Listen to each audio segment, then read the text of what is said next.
झोपड़ियों के पर्व का आशीषित अंतिम दिन आ गया है। जब परमेश्वर 2000 वर्ष पहले इस पृथ्वी पर आए तो उन्होंने झोपड़ियों के पर्व के अंतिम दिन कहा, यदि कोई प्यासा हो तो मेरे पास आए। आइए हम इस दृश्य को यूहन्ना की पुस्तक अध्याय 7 में देखें। यूहन्ना अध्याय 7 आयत 37 में यह कहता है, पर्व के अंतिम दिन जो मुख्य दिन है। जब हम आयत 1 से पढ़ते हैं तो हम देख सकते हैं कि यहां पर्व झोपड़ियों के पर्व को संकेत करता है ना?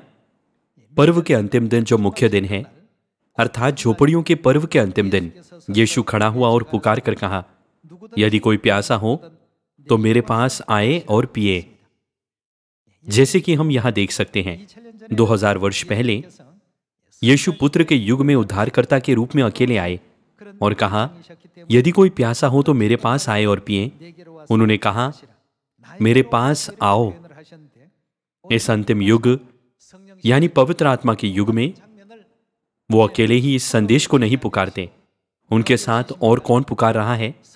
प्रकाशित वाक्य अध्याय 22 आयत 17 के अनुसार आत्मा और दुल्हन मिलकर पुकारते हैं, यदि कोई प्यासा हो तो मेरे पास आए। अनंत जीवन का जल प्राप्त करने के लिए परमेश्वर के लोगों को 2000 वर्ष पहले यीशु के पास जाना था, लेकिन अब पवित्र आत्मा के युग में जब हम आत्मा और दुल्हन के पास आते हैं तब हम पवित्र आत्मा और अनुग्रह के जीवन के जल को प्राप्त कर सकते हैं। यूहन्ना अध्याय 7 और प्रकाशित वाक्य अध्याय 22 के द्वारा परमेश्वर हमें यही सिखाते हैं। आइए हम आयत 38 के साथ जारी रखें। जो मुझ पर विश्वास करेगा, जैसे पवित्र शास्त्र में आया है, उसके हृदय में से जीवन के जल की नदियां बह निकलेगी। उसने ये वचन पवित्र आत्मा के विषय में कहा, जिसे उस पर विश्वास करने वाले पाने पर थे। यहां यीशु ने हमें प्रतिज्ञा का वचन दिया, जो मुझ पर विश्वास करेगा उसके हृदय में से अनुग्रह के जीवन के जल की नदियां बह निकलेगी। आइए हम प्रकाशित वाक्य अध्याय 22 में एक समान दृश्य पर एक नजर डालें। अध्याय 22 आयत 17 में यह कहता है, आत्मा और दुल्हन दोनों कहती हैं आ, और सुनने वाला भी कहे आ। जो प्यासा हो वो आए, और जो कोई चाहे वो जीवन का जल सेत में ले। यहां यह लिखा है, आत्मा और दुल्हन दोनों कहती हैं आ। जिस प्रकार 2000 वर्ष पहले यीशु मसीह ने झोपड़ियों के पर्व के अंतिम दिन मानव जाति को बुलाया, उसी प्रकार प्रेरित यूहन्ना ने प्रकाशित वाक्य में आत्मा और दुल्हन को इस युग में मानव जाति को बुलाते हुए देखा। यही कारण है कि स्वर्गीय पिता ने स्वर्गीय संतानों को यह शिक्षा दी, पवित्र आत्मा को प्राप्त करने की पूर्व शर्त परमेश्वर को जानना है। पुत्र के युग में हमें यीशु को जानना और उन पर विश्वास करना चाहिए, लेकिन पवित्र आत्मा के युग में झोपड़ियों के पर्व के अर्थ को पूरा करने के लिए हमें स्वर्गीय पिता और स्वर्गीय माता को, जो आत्मा और दुल्हन है, जानना और उन पर विश्वास करना चाहिए। जब हम पिता और माता पर अपना विश्वास बढ़ाकर 100% करेंगे तो क्या हम सभी पवित्र आत्मा के अद्भुत कार्य को नहीं देखेंगे? आइए हम यूहन्ना की पुस्तक अध्याय 20 पर जाएं और एक साथ यूहन्ना अध्याय 20 आयत 19 पढ़ें। उसी दिन जो सप्ताह का पहला दिन था, संध्या के समय, जब वहां के द्वार जहां चेले थे यहूदियों के डर के मारे बंद थे, तब यीशु आया और उनके बीच में खड़ा होकर उनसे कहा, तुम्हें शांति मिले। और यह कहकर उसने अपना हाथ और अपना पांजर उन्हें दिखाए। तब चेले प्रभु को देखकर आनंदित हुए। यीशु ने फिर उनसे कहा, तुम्हें शांति मिले। जैसे पिता ने मुझे भेजा है, वैसे ही मैं भी तुम्हें भेजता हूं। ये कहकर उसने उन पर फूंका और उनसे कहा, पवित्र आत्मा लो। 2000 वर्ष पहले यीशु मसीह, जो परमेश्वर हैं, इस पृथ्वी पर शरीर धारण करके आए और उन्होंने चेलों से जो इकट्ठे थे कहा, पवित्र आत्मा लो। इन वचनों से चेले पवित्र आत्मा से प्रेरित हुए और जब वे पवित्र आत्मा से भर गए तो उस समय एक महान कार्य हुआ। इस युग में ये अलग नहीं है। परमेश्वर शरीर के तंबू को पहनकर इस पृथ्वी पर आए और अपनी संतानों से कहा, पवित्र आत्मा लो। यह उनके वचन के द्वारा ही है। कि पवित्र आत्मा की शक्ति और अधिकार हम पर आए हैं। उत्पत्ति अध्याय 1 के अनुसार आदि में जब परमेश्वर ने कहा उजियाला हो, तो क्या हुआ? उजियाला हो गया था। जब परमेश्वर ने कहा आकाश के नीचे का जल ऊपर के जल से अलग हो जाए, तब क्या हुआ? आकाश के नीचे का जल ऊपर के जल से अलग हो गया। जब परमेश्वर ने कहा समुद्र जीवित प्राणियों से भर जाए, तब समुद्र जीवित प्राणियों से भर गया था। जब परमेश्वर ने कहा पृथ्वी पर जीवित प्राणी हो, तब पृथ्वी पर जीवित प्राणी हो गए थे। जब परमेश्वर ने कहा आकाश में जीवित प्राणी हो, तब आकाश में सब प्रकार के पक्षी हो गए थे। एक बार जब परमेश्वर का वचन दिया गया, तो सृष्टि की शक्ति और महान कार्य प्रदर्शित हुए। आज हमें पवित्र आत्मा के बारे में दिए गए आशीष के वचन के संबंध में यीशु ने एक समान आशीष दी जब वो स्वयं इस पृथ्वी पर शरीर में 2000 वर्ष पहले आए थे। इस अंतिम युग में भी आशीष के वही वचन उन संतानों को दिए गए हैं जो पिता और माता पर विश्वास करते हैं। ऐसे लोग हैं जो मानते हैं कि ये वचन निश्चित रूप से पूरे होंगे और उसके अनुसार कार्य करते हैं, और ऐसे लोग भी हैं जो विश्वास नहीं करते या उनके विश्वास के अनुसार किया जाएगा। पहाड़ पर यीशु ने अपने रूपांतरण के द्वारा स्वयं को पतरस, यूहन्ना और याकूब पर प्रकट किया। उनका सिर और बाल उनके समान सफेद थे और उनकी आंखें धधकती आंख की तरह थी। उनके पांव उत्तम पीतल के समान थे, जो मानो भट्टी में तपाया गया हो। जो लोग विश्वास करते हैं उन्हें वो महिमा का प्रकाश दिखाते हैं जिसका वर्णन शब्दों में नहीं किया जा सकता। लेकिन जो विश्वास नहीं करते उन्हें वो हमेशा कमजोर और शक्तिहीन दिखते हैं, और वो ऐसी चीजें दिखाते हैं जिनसे उन पर विश्वास करना मुश्किल हो जाता है। जो लोग विश्वास करते हैं उन्हें अधिक से अधिक चीजें दी जाती हैं जिनसे उन्हें विश्वास हो। इसीलिए परमेश्वर ने अक्सर पतरस, यूहन्ना और याकूब को उन हालातों और परिस्थितियों में रखा जिससे उन्हें उन पर अधिक से अधिक विश्वास हो। दूसरी ओर उन्होंने यहूदा इस्करियोती को कभी भी ऐसी परिस्थितियों में नहीं रखा। ऐसा क्यों है? ऐसा इसीलिए है क्योंकि यहूदा ने संदेह के साथ यीशु का पालन किया। उसने संदेह के साथ यीशु का पालन किया, इसीलिए वो यीशु के परमेश्वरत्व को नहीं देख सका। यीशु ने अपने चेलों को यह कहते हुए कि पवित्र आत्मा लो, आशीष के सभी वचन दिए। लेकिन यदि कोई चेला ऐसा सोचता, ओ आशीष के वे वचन केवल शब्द हैं, तो वो कभी भी पवित्र आत्मा के उपहार को महसूस नहीं कर पाता और ना ही उसकी गवाही दे पाता। लेकिन जिन चेलों ने आशीष के उन वचनों पर विश्वास किया और अपने मिशन को पूरा किया, उन्होंने एक दिन में 3000 या 5000 आत्माओं को बचाने का चमत्कारी कार्य किया, है ना? यह इस बात के परिणाम के रूप में देखा जा सकता है कि हम परमेश्वर पर विश्वास करते हैं या नहीं। इसलिए पिता परमेश्वर ने कहा, परमेश्वर को जानना पवित्र आत्मा प्राप्त करने के लिए सबसे महत्वपूर्ण शर्त है। यह एक कारण है कि परमेश्वर ने क्यों इस बात पर जोर दिया कि हमें परमेश्वर को जानना और महसूस करना चाहिए। तब झोपड़ियों के पर्व की शुरुआत क्या है जिसे आज हम मना रहे हैं? क्या ये तंबू के निर्माण की स्मृति में पर्व नहीं? तंबू को पवित्र स्थान कहा जा सकता है। इस युग में इसे एक मंदिर के रूप में वर्णित किया जा सकता है। मंदिर में परमेश्वर ने उस महत्वपूर्ण सत्य को छिपाया है जो हमें पिता परमेश्वर, माता परमेश्वर को जानने देता है। आइए हम इब्रानियों अध्याय 9 आयत 1 देखें। अध्याय 9 आयत 1। उस पहली वाचा में भी सेवा के नियम थे और ऐसा पवित्र स्थान था जो इस जगत का था, क्योंकि एक तंबू बनाया गया। पहले तंबू में दीवट और मेज और भेंट की रोटियां थी और वो पवित्र स्थान कहलाता है। दूसरा पर्दे के पीछे वो तंबू था जो परम पवित्र स्थान कहलाता है। उसमें सोने की धूपदानी और चारों ओर सोने से मड़ा हुआ वाचा का संदूक और उसमें मन्ना से भरा हुआ सोने का मर्तबान और हारून की छड़ी जिसमें फूल फल आ गए थे और वाचा की पट्टियां थी। उसके ऊपर दोनों तेजोमय करूब थे जो प्रायश्चित के ढकने पर छाया किए हुए थे। इनका एक एक करके वर्णन करने का अभी अवसर नहीं है। इब्रानियों अध्याय 9 पवित्र स्थान के बारे में बताता है। पवित्र स्थान में पहला तंबू पवित्र स्थान और दूसरा तंबू परम पवित्र स्थान एक तंबू के रूप में जुड़ा हुआ था। पर्दा पहले तंबू और दूसरे तंबू को अलग करता था। पवित्र स्थान जो परम पवित्र स्थान के संबंध में कुछ ऐसी बातें हैं जो परमेश्वर अपनी संतानों को पवित्र आत्मा के युग में सिखाना चाहते हैं। हम पिछली वर्षा का पवित्र आत्मा तभी प्राप्त कर सकते हैं जब हम आत्मा और दुल्हन को जाने, जो हमें झोपड़ियों के पर्व के माध्यम से जीवन का जल देते हैं। फिर आइए हम तंबू के निर्माण की स्मृति घटना के माध्यम से निर्गमन अध्याय 25 में परम पवित्र स्थान पर एक नजर डालें। आइए हम निर्गमन अध्याय 25 आयत 9 पर जाएं।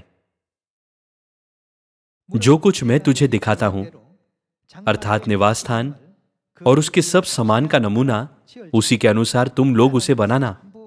परमेश्वर ने यह आज्ञा दी। आइए हम आयत 10 के साथ जारी रखें।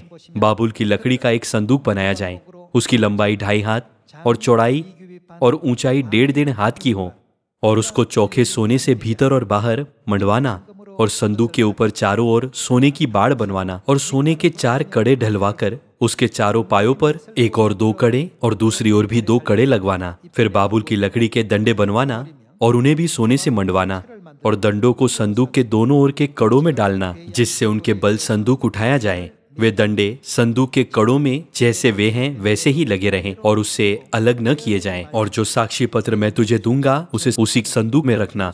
फिर चौखे सोने का एक प्रायश्चित का ढकना बनवाना, उसकी लंबाई 2.5 हाथ और चौड़ाई 1.5 हाथ की हो, और सोना डालकर 2 करूब बनवाकर प्रायश्चित के ढकने के दोनों सिरों पर लगवाना। एक करूब एक सिरे पर और दूसरा करूब दूसरे सिरे पर लगवाना, और करूबों को और प्रायश्चित के ढकने को एक ही टुकड़े से बनाकर उसके दोनों सिरों पर लगवाना। उन करूबों के पंख ऊपर से ऐसे फैले हुए बने कि प्रायश्चित का ढकना उनसे ढपा रहे, और उनके मुख आमने सामने और प्रायश्चित के ढकने की ओर रहे, और प्रायश्चित के ढकने को संदूक के ऊपर लगवाना। और जो साक्षी पत्र मैं तुझे दूंगा उसे संदूक के भीतर रखना। मैं उसके ऊपर रहकर तुझसे मिला करूंगा, और इजरायलियों के लिए जितनी आज्ञाएं मुझको तुझे देनी होगी उन सबों के विषय में प्रायश्चित के ढकने के ऊपर से और उन करूबों के बीच में से जो साक्षी पत्र के संदूक पर होंगे तुझसे वार्तालाप किया करूंगा।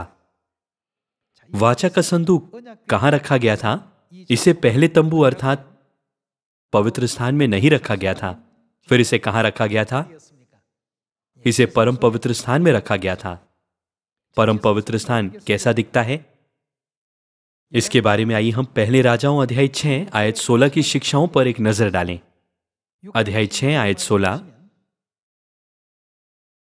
और भवन के पीछे की ओर भी उसने 20 हाथ की दूरी पर फर्श से ले दीवारों के ऊपर तक देवदारू की तख्ताबंदी की। इस प्रकार उसने परम पवित्र स्थान के लिए भवन की एक भीतरी कोठरी बनाई।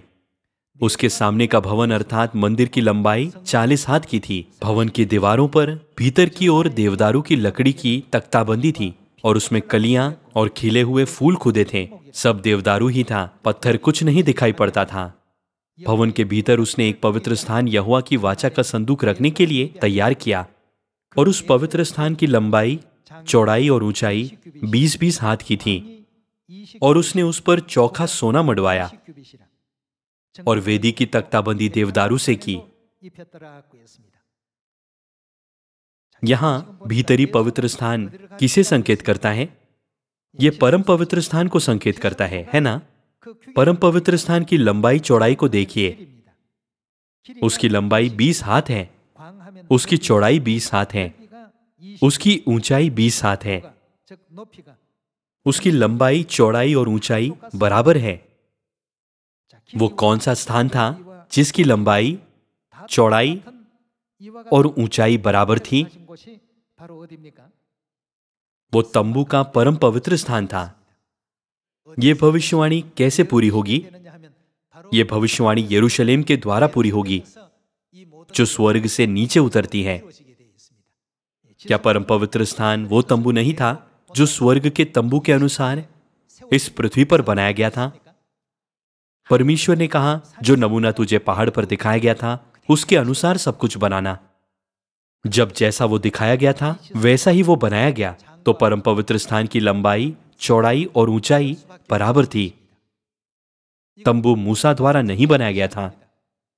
जब उसने इसे परमेश्वर के द्वारा दिखाए गए नमूने के अनुसार बनाया तो लंबाई, चौड़ाई और ऊंचाई बराबर थी।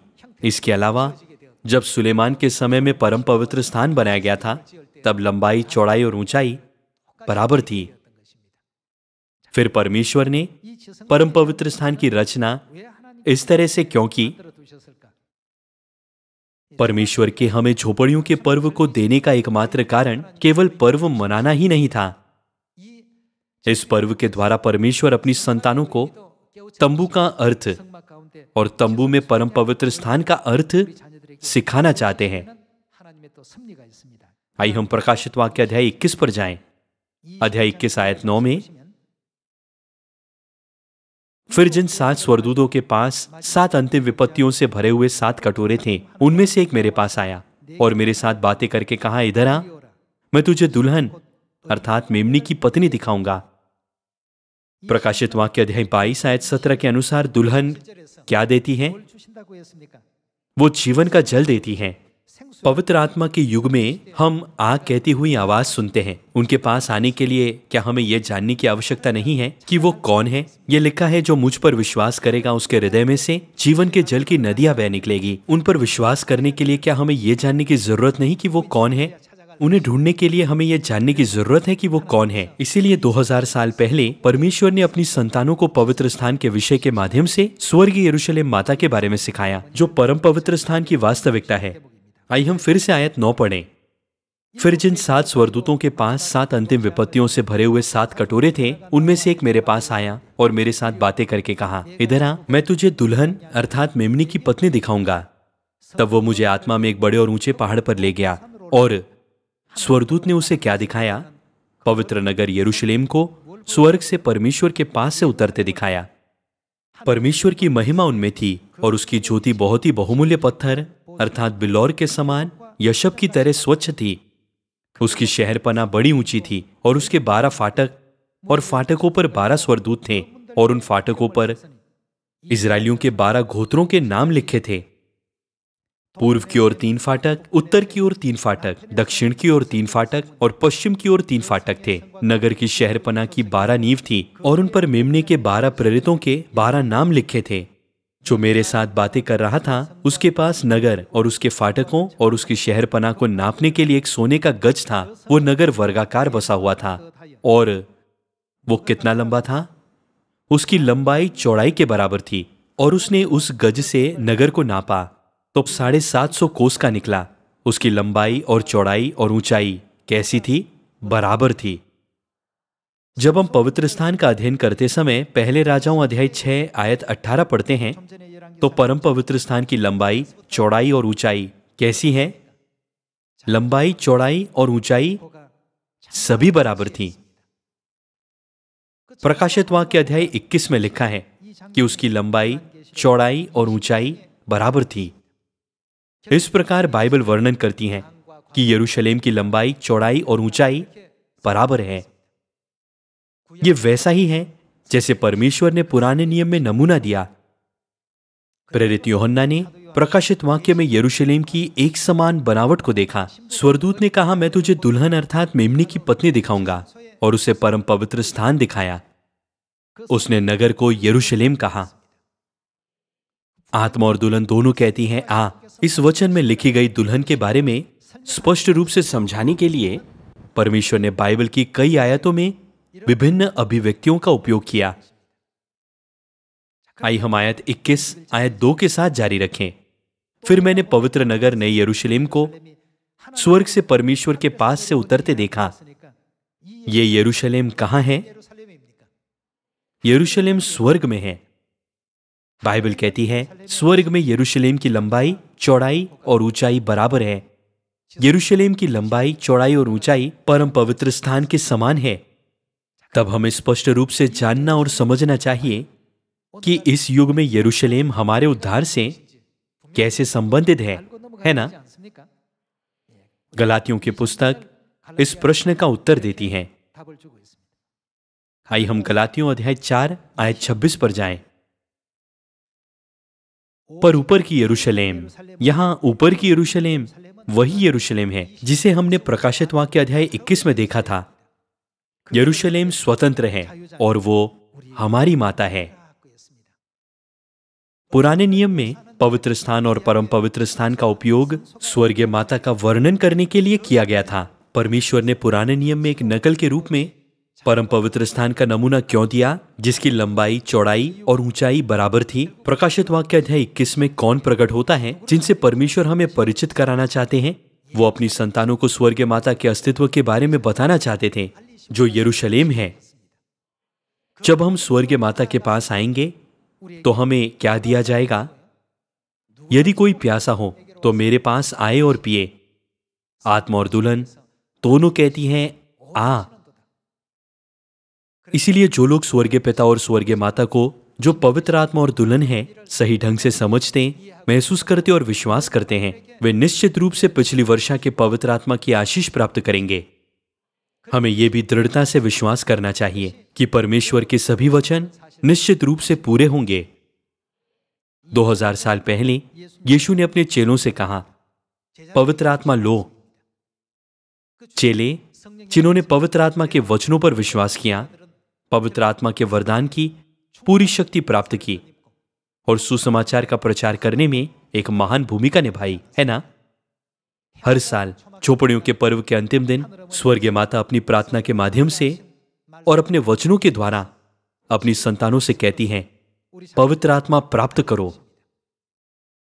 अब हम कह सकते हैं कि हम स्वर्गीय यरूशलेम माता से मिले हैं, जो परम पवित्र स्थान की वास्तविकता है। हमें दृढ़ता से विश्वास करना चाहिए कि स्वर्गीय माता का प्रत्येक वचन जीवन का जल है और हमें भरोसा होना चाहिए कि जब हम उनके वचनों को मानते हुए जहां कहीं वो हमारी अगुवाई करती हैं, वहां उनका पालन करते हैं, तो हम अनंत स्वर्ग के राज्य में प्रवेश कर सकते हैं।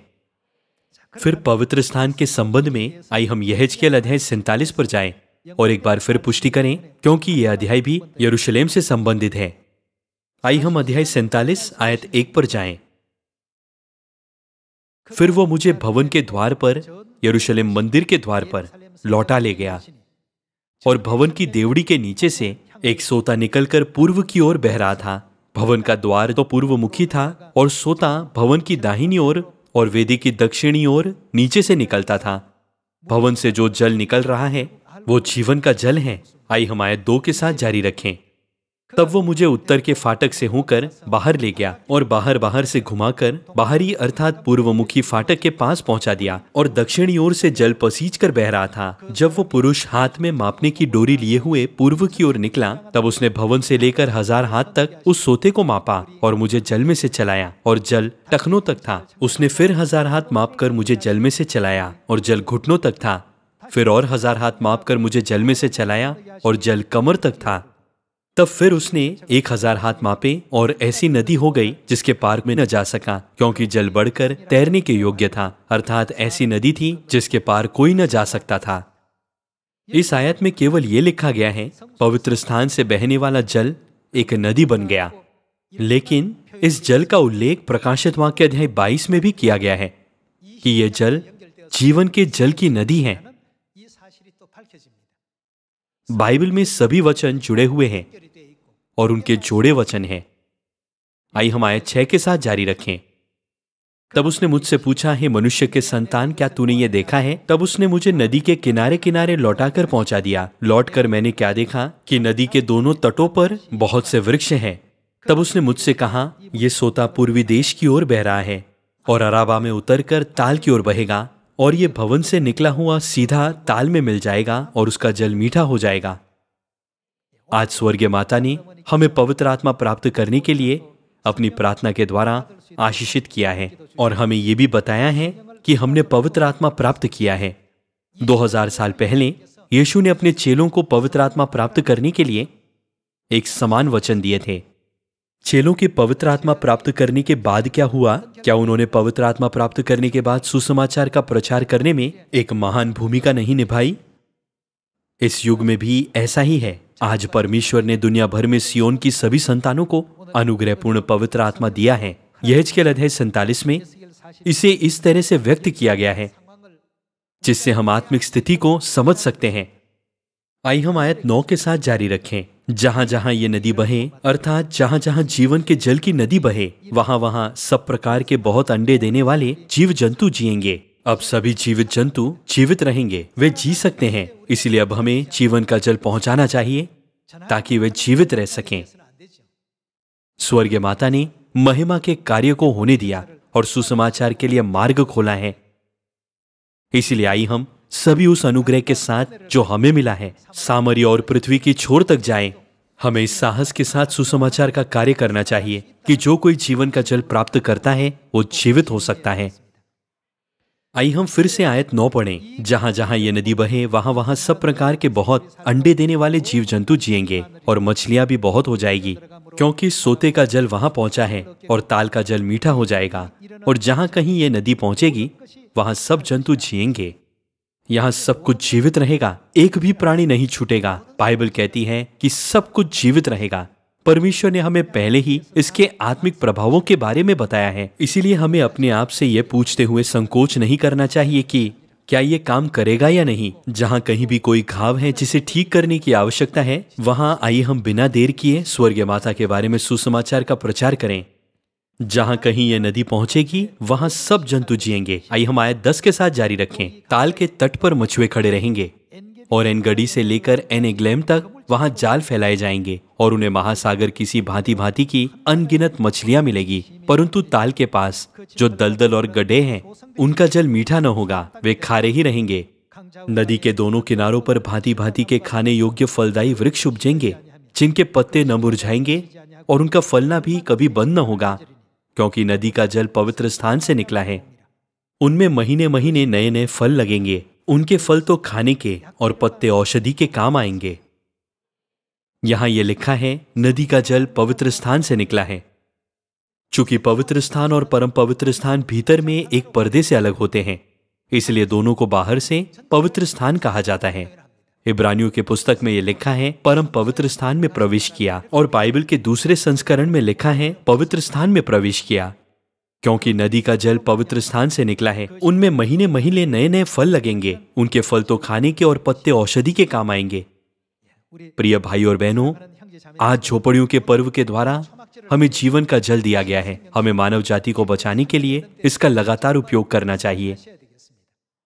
ऐसा करते हुए झोपड़ियों के पर्व के अंतिम दिन पर हमें दी गई पिछली वर्षा के पवित्र आत्मा के महान अनुग्रह और भरपूर आशीषों को बुझने न दें। इसके बजाय आइए हम अपने पड़ोसियों और अपने परिवारों और अपने रिश्तेदारों को बचाएं। आप देखेंगे कि हमारे आसपास क्या बदलाव होगा। चंगाई की आत्मिक शक्ति को प्रदर्शित करके हम सारी मानव जाति को, जिनका मरना नियत है, जीवन के सत्य तक पहुंचाएंगे और उन्हें बचाएंगे। सियोन के हमारे परिवार के सभी सदस्यों को विश्वास के साथ सामर्य और पृथ्वी की छोर तक सुसमाचार का प्रचार करने में नेतृत्व करने के लिए कहते हुए मैं आज के उपदेश को समाप्त करना चाहूंगा। आपका बहुत बहुत धन्यवाद।